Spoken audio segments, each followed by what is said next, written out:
उस सुबह घर में डाइनिंग टेबल पर भूपेश का बेटा अरविंद बहुत गुस्से में बैठा हुआ था। नौकर लड्डू डरते हुए धीरे धीरे प्लेट पकड़कर कमरे में आया। अरविंद प्लेट की तरफ गुस्से से देखते हुए, ये क्या है लड्डू? प्लेट में सिर्फ पूरी सब्जी ही है। मेरी जीवन रेखा, मेरे दिल की धड़कन, वो अंडा कहाँ है?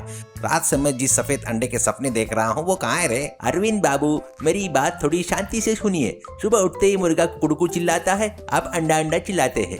आज सब्जी में अंडा नहीं है, बस पूरी खानी है तो खाइए, नहीं तो उपवास रहिए। मुझ पर गुस्सा करने से क्या अंडा आ जाएगा? No, impossible. अंडा अरविंद के 3 वक्त के भोजन में अगर अंडा ना हो तो वह निवाला तक नहीं छूता। ऐसा इस गांव में रिकॉर्ड लिखा है। मुझे चाहे ऑमलेट चाहिए, हाफ बॉइल्ड चाहिए, या कम से कम उबला हुआ अंडा तो भी चाहिए। आखिरकार अंडे के बिना जिंदगी में कोई क्या है लड्डू? तुम मेरी भूख का अपमान कर रहे हो।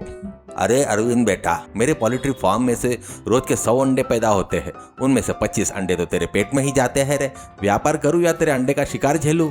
अजी सुनते हो क्यों इस तरह चिल्ला रहे हो? हमारे बेटा गाय कोई सोना मांग रहा है, मोती मांग रहा है? बेचारा मासूम है, एक छोटा सा मुर्गी का अंडा ही तो मांग रहा है। उसके लिए भी इतनी दलीलें देनी पड़ेगी क्या? मेरा बेटा खाएगा तो इसमें गलत क्या है? जानकी, तुमने उसे लाड प्यार करके अंडा अरविंद बना दिया। कल सुबह इसकी शादी करनी होगी तो लड़की वाले पूछेंगे लड़के को कितने अंडे देने पड़ेंगे। इसके अंडे के पागलपन देखकर गांव के सब लोग हंस रहे हैं मुझ पर।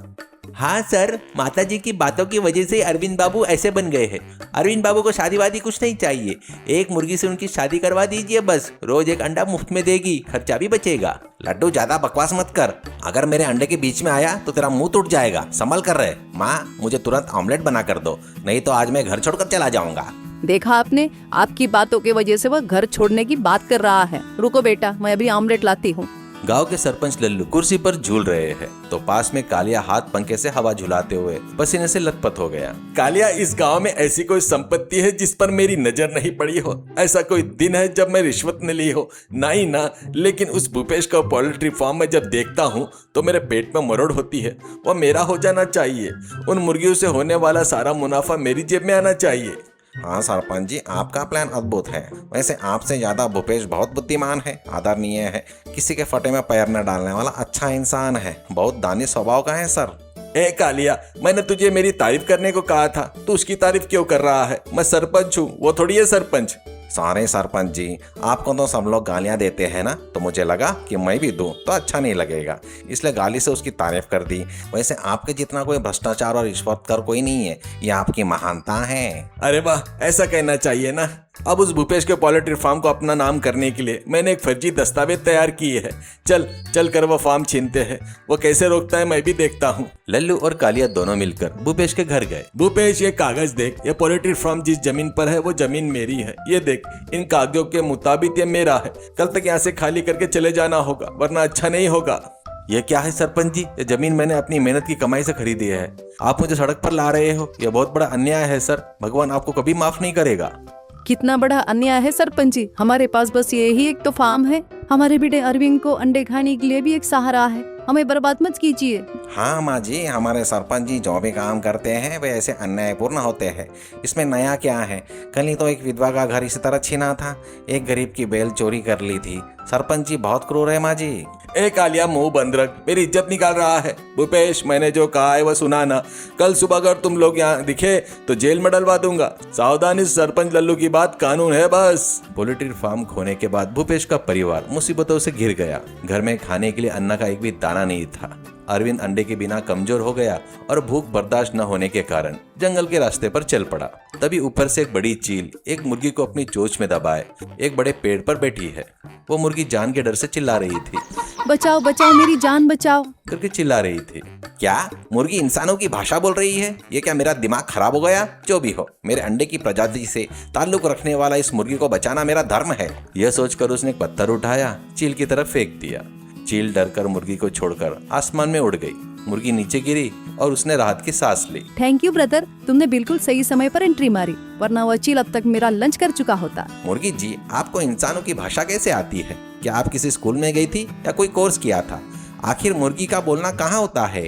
मैं कोई आम मुर्गी नहीं हूँ बॉस, मैं एक जादुई मुर्गी हूँ। श्राप के कारण ऐसी बन गई हूँ। खैर, तुम्हारा चेहरा देखकर तो ऐसा लग रहा है कि तुम बड़ी मुसीबत में हो। क्या दुख है तुम्हारा? हमारा दुख कोई छोटा मोटा दुख नहीं है मुर्गी जी। हमारे गांव के सरपंच लल्लू ने पिताजी का पोल्ट्री फार्म अन्याय से छीन लिया है। अब हमारे घर में खाने के लिए अन्न भी नहीं है, और सबसे भयानक बात यह है कि मेरे खाने के लिए अंडे नहीं है। मैं अंडे के बिना नहीं जी सकता।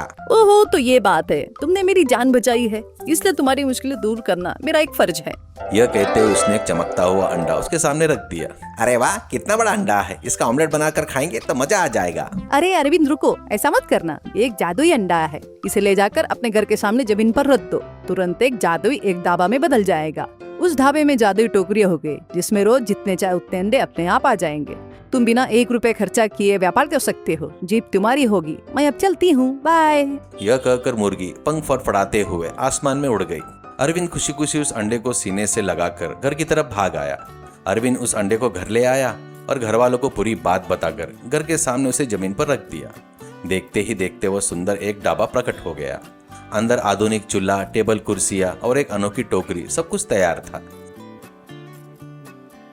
यही तो बात है। अब से मैं इस ढाबे का प्रोपराइटर चीफ हेड हूँ। पिताजी आप कैश काउंटर संभालिए, माँ तुम प्लेट लगाओ, लड्डू तुम टेबल साफ करो और कस्टमर को सर्व करो। कुछ दिन बीत गए। उस इलाके में जहां देखो वहां बस एक ढाबे की चर्चा हो रही थी। ढाबा ग्राहकों की भीड़ से गुलजार। अरविंद तरह तरह के अंडों के पकवान बनाने में व्यस्त था। तभी एक बड़ी जीप आकर ढाबे के सामने रुकी। उसमें से लल्लू, कालिया, उनके गुंडे सीरियस होकर नीचे उतरे और अंदर आ गए। ये क्या तमाशा है? यहाँ पर बिना परमिशन के इतना बड़ा ढाबा खोल लिया। भूपेश, पोल्ट्री फार्म जाने के बाद भी तेरी बुद्धि नहीं सुधरी? या बिना लैंड टैक्स दिए व्यापार करोगे? सरपंच जी, हम अपनी मेहनत से जी रहे हैं। यह ढाबा इस जादुई अंडे की वजह से मिला है। कम से कम ये तो हमें करने दीजिए। कृपया हमें छोड़ दीजिए। सरपंच जी, ये लोग बहुत टेस्टी खाना बनाते हैं। वह खुशबू सुनकर ही मेरे मुंह में पानी आ रहा है। यहाँ एक बार खाकर देखेंगे क्या? अरे मूर्ख, क्या हम यहाँ पर खाने आए हैं? हम इस ढाबे पर कब्जा करने आए हैं। भूपेश, ये ढाबा जिस जमीन पर है वो जमीन मेरी है। अभी कभी इसे खाली करो, वरना मेरे आदमी इस ढाबे को तोड़ फोड़ देंगे, टुकड़े टुकड़े कर देंगे। यह कहते हुए कालिया और लल्लू के गुंडे लाठी लेकर ढाबे को तहस नहस करने के लिए कोशिश करने लगे। जादुई टोकरी, हमारे ढाबे को और हमें बचाओ। इन दुष्टों का अंत करो। तुरंत जादुई टोकरी में से मुर्गे के अंडे एक एक करके हवा में उड़ने लगे। लल्लू और उसके आदमी सामने खड़े हो गए। सरपंच जी, उन अंडे के पंख तो नहीं है, लेकिन वो हवा में विमान की तरह हमारी तरफ देख रहे हैं। सर, मुझे बहुत डर लग रहा है। ऐसा लग रहा है जैसे वो हमें फोड़ देंगे। ये अंडे से डराते हो क्या? जाओ उन्हें फोड़ दो।